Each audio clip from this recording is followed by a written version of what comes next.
Mais comment fonctionne cette finance? Quels en sont les principes? Comment savoir que ces produits financiers sont bien halal, comme peut l'être la nourriture? Ceux qui certifient ces produits, on les appelle des érudits, des savants en religion islamique. Ils sont un peu le garant de la qualité et de la rigueur des produits de la finance islamique. Sans eux, il n'y a pas de finance islamique. Voilà. De diluer le risque, c'est-à-dire... Aujourd'hui, ils vérifient la conformité d'une assurance vie à la charia. Sur un profil très risqué, parce que c'était de l'equity. Alors, tu peux expliquer. On va devoir demander au gestionnaire de fonds de retirer la partie impure, la partie dite impure, de ce fonds. Impur, c'est-à-dire non conforme aux règles du Coran. La finance islamique trouve ses origines au 7e siècle dans les textes sacrés.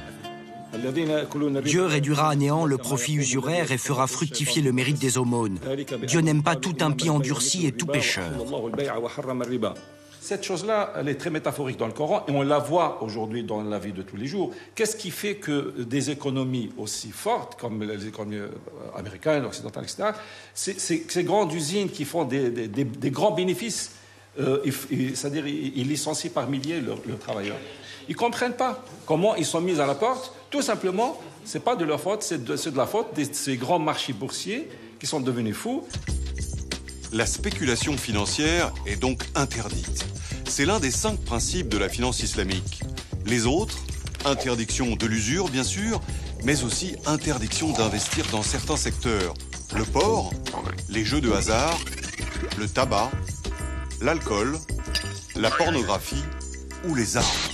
4e principe, les transactions doivent être fondées sur une activité réelle et bien concrète. Enfin, si le prêteur et l'emprunteur partagent les profits, ils se répartissent aussi les pertes, quand il y en a.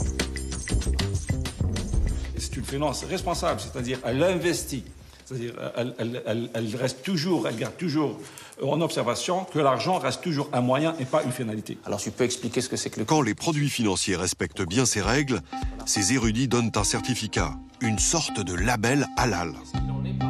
Mais aujourd'hui, il y a peu de produits à certifier.